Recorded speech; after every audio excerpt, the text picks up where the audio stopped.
Welcome back, friends. Some more excerpts from my book, Life I Refuse to Give Up. My dad was not a perfect man. He was very honest, dedicated, determined, a go getter, ambitious, and trustworthy. Where he probably failed at times was his anger. But the good thing was he kept that in check when he stepped out of the house. Honest people are usually angry because it takes a lot to be honest in today's world. What I noticed was my dad's style of dealing with people at work. He would always stay calm with the outside world.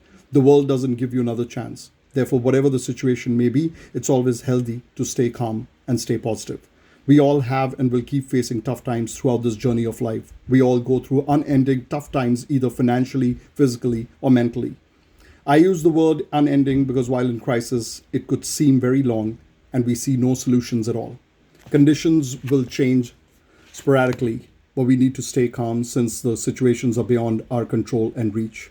I've come across some people who did well in life, but they somehow failed to stay calm when the tough times came. The true test for a fighter is when his opponent is the toughest. Running a 1500-meter race is so difficult, while a 100-meter run is only for a few seconds. But the practice to achieve either win is not an easy path to accomplish. We need to slog it out day and night to achieve spectacular results. It's tough to succeed. It's even tougher to stay on top and near too impossible to conquer the position for long. It's challenging, but remaining calm throughout is even daunting. An easy way to achieve means is the easiest way to accept defeat. When you fight it out, you remember the sweat, pain, and the bruises. Overall, if we see life, it will be undoubtedly tough. There will be some quiet junctions in between, and we need to thoroughly enjoy them, make the most out of them. Calm waters usually give us an indication of storms waiting to exhale. We don't need to run behind life or success. Let our work speak volumes and let life follow our path.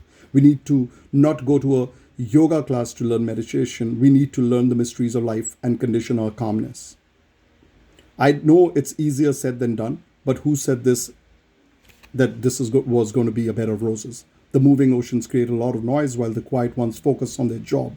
You must have noticed how some of your classmates made so much noise before an exam, while the A graders kept silent and concentrated on getting the job done. Some soccer players on the field make so much noise, and when it's time to score, they fall flat on their face. The guy who focused hard takes the highest honors. Have you ever seen how a farmer works all day to raise the best crop? Have you paid attention to that co-worker who speaks less and works more? They are the ones who know their purpose and follow their dreams. Rejoice when you have won. Gloat when you're applauded. And when you get that standing ovation. The world watched Sachin Tendulkar play hundreds of innings in a calm manner. Sachin showed the world what actual inner strength of a person is when he's hit boundaries to the best bowlers in the world. I remember asking a friend of mine how was it to work in a butcher shop.